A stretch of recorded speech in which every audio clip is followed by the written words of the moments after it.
folks and pulling them over and giving them a very short summary of why this was so critical. And that just, was amazing. And I think what it underscores really goes back to your question again. Why do they have such a fear? And that's because we know that students have been a major part of every major political and social transformation in this country since our founding. It's not often taught, but we know March on Washington was preceded by a student march, okay, in the 1958, 59. And so political leaders on both sides of the aisle know that, and giving children sanitized, watered-down versions of American history isn't going to give them the historical context for understanding how critical rebellion has been in preserving our democracy. Yes. So that's the major reason behind a lot of this book banning. They don't want people to understand that we've been here before and we've moved forward. Okay. And so, it's also obviously, as Kimberly Crenshaw says, is due to an intense fear of a multiracial democracy and what that means for white privilege and white supremacy. Tell it. And, and I think it's so important, everyone, to all our listeners, that, when we, Ernie is an attorney, Dianne was trained as an attorney, I'm an attorney, and one thing they teach you in law school, and it's that you can't give the right answer if you don't know the right question. So if you don't understand what you're looking at, if you don't understand the nature, the beast that is, United States, white supremacy and white structural racism, if you don't understand that, then you're going to always come up with solutions that aren't really solutions. And teaching our history, people get to see what, it looks like and what worked and what hasn't worked and how you can, be better, at dismantling, white structural racism. So they don't want it dismantled. They want to have the unequal playing field. They want white political domination. They want white economic domination. They just don't want to deal with a different world. And that starts with banning the teaching. Isn't that so ugly? That's right. That's right. So let's talk about, given that, what do we do? We just talked about, giving out these amazing banned books by AAPF. What else can people do, Dianne, to counter? Because you have kids.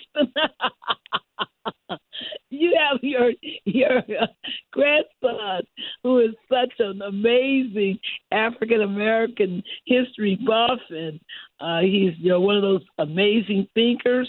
But when you look at him and you look at other children and younger people, what is it that we can do to advance the teaching and the sharing of knowledge? So, Barbara, I think we're talking about what we're talking about is what we need to do. First and foremost, it is our responsibility to teach them that history, because they're not going to get it anywhere else. I love talking to the young people. I share with them the very point that Ernie made is about we don't really have any movement for Black folk in history that didn't start with young people. Yes. I remind them all the time there were no pagers, cell phones, Instagram, fax machines, whatever. All of the things that having a house phone was considered a luxury 50, 60 years ago, not 150 years ago. So when the Reverend came to town and they said there was going to be a meeting the next day, it was churning the print machine to make copies, and those young folks ran. It was their legs that walked us into a Civil Rights Act, right, and a fair housing bill. And we got to remind them of that. The other thing you talked about with Lindsey Graham, it's not just the over reliance on public transportation that is a realistic barrier for us. I am a daughter of the South. I was born in the South. My mama could not deliver me in a hospital. So many blacks in the South were not born in the hospital. Tell me about it. Which means what? We do not have birth certificates issued simultaneously with our birth. They came later. Right. Tried to get one from the old dust house courthouse, on some road that doesn't even exist anymore, from 1950 and 1955. And they're telling you need one in order to register to vote. What do you mean there are no barriers? We have to put those stories in his face. Of course, we know that he knows better, right? Yes. We know that he knows better. But there are a lot of people who don't. They listen to him and they believe it. Just call. Yeah. No, I did not get a birth certificate until almost a year after I was born. And they had all kinds of mistakes on it. Try to correct the mistake on a birth certificate. That is our reality. It's been, and out of all of this, we always triumph. That's why they get mad. They can't figure it out. They give us and they throw everything they have at us. And we're standing there looking at them, right? Amen. Amen. Well, I first of all, Ernie and Dianne, I've got to invite you to come back on the show because we got to do part 2, right? Because know all the questions I've been to, and I haven't even gotten to half of them. But I want to make sure that we have another show. We're going to talk about Black women in U.S. history. I wanted to just briefly, before we ended today's show, to get your impressions of the President's State of the Union address.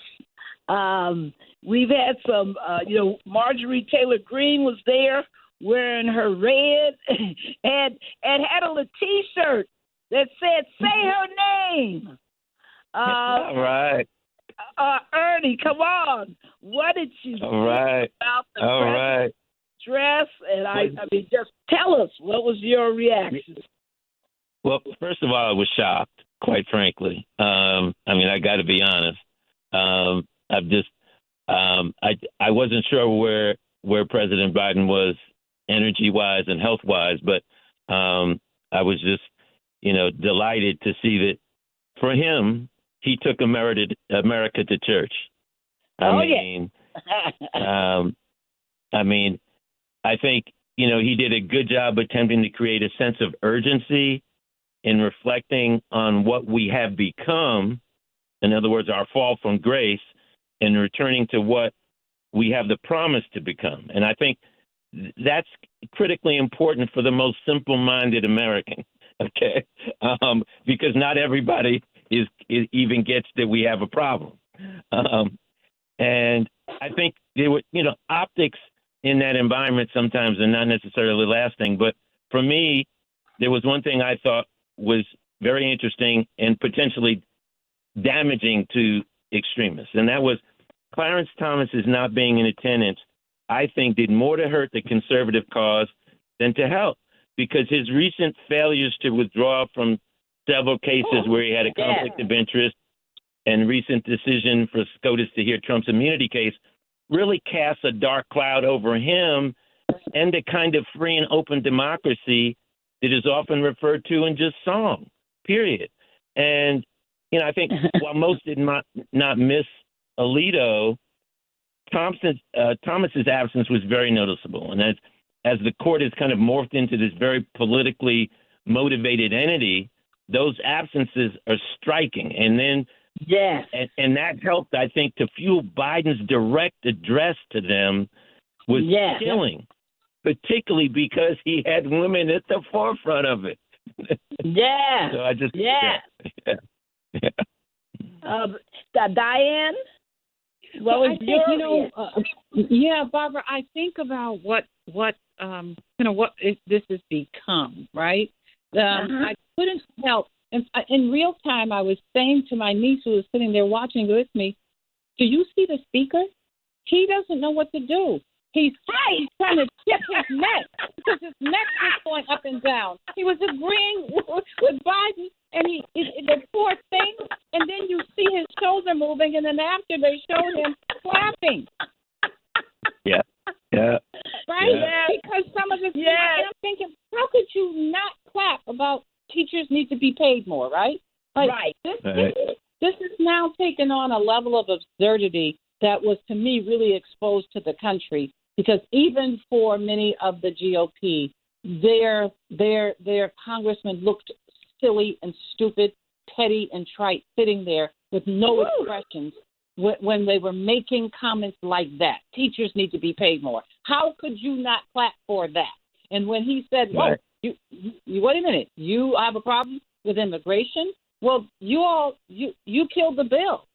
Right. I thought about the border. Senator Langford when they flashed to him. I'm poking my niece. I said, "Did you see that?" He said, "It's true." And then, of course, in the next day, they're dragging him on social media because he said, "It's true." He was on the team, remember, that led the negotiation. Right. By the way, as was the Senator Britt, who gave their response afterwards, right? Oh, my God. We'll talk. We got to talk about that response on the next show because it turns out I'm going to save that one for the next show. I don't even know what we were watching. But what I would say is this: for anybody Dianne, who was worried about the energy of the sitting president, that is gone. Now they're saying he talked too fast. That's too funny. So, how do people get in touch with you, Dianne? Real quick. Newday.dw52, NEWDAY.dw52, and the other thing you do is you go to TJC's website, tjc.org, TJC. Wait a minute. TJCoalition.org. TJCoalition.org, and push that donate button. That's how we get on here every Tuesday. Please. And bring you that information. I'm the treasurer, so I got to get that plug in. We need your support. All right. Ernie, how do people get in touch with you, sir? My email address is equarle1@jhu.edu. Well, listen, thank you for being an amazing guest.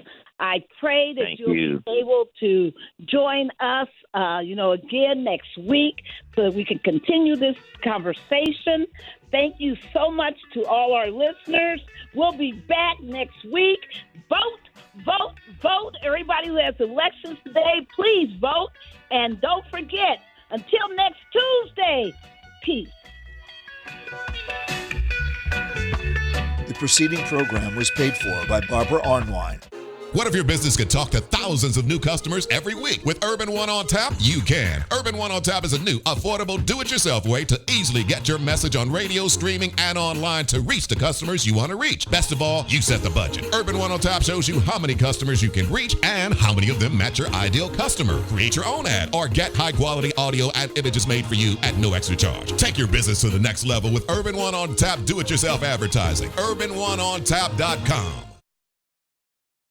Nutrition label. Then you'd know if what you're consuming has the right mix of verified facts, credible sources, and relevant context. But news and information don't come with a label. It's on us to develop a healthy news diet ourselves. Let's all resolve to strengthen our news literacy so we can make healthier choices about what news and information to consume, share, and act on. Test your news literacy fitness with our quiz at newslit.org. Exercise your right to be well-informed and get Newslit fit. 2024 is here, and we are officially in primary season. Get registered in your state and help make a difference. Remember, you cannot vote unless you have registered. If you need to find more information about how, when, and where to vote, please visit onevote2024.com. Urban One wants to thank you for registering to vote and to remind you about your state primary in Maryland on May 14th. Urban One is committed to ensuring voters of the information they need to participate in every election. Log on to onevote2024.com. WOL Washington, D.C. W240DJ Washington. 95.9 WMMJ HD3 Bethesda. WKYS HD3 Washington. WPRS HD3 Waldorf and worldwide at WOLDCnews.com. The views and opinions of the following show do not necessarily reflect the views and opinions of News Talk 1450 WOL, Radio 1 Incorporated, or their management. Information is power, and now available on your smartphone or tablet. Download the free WOL app now.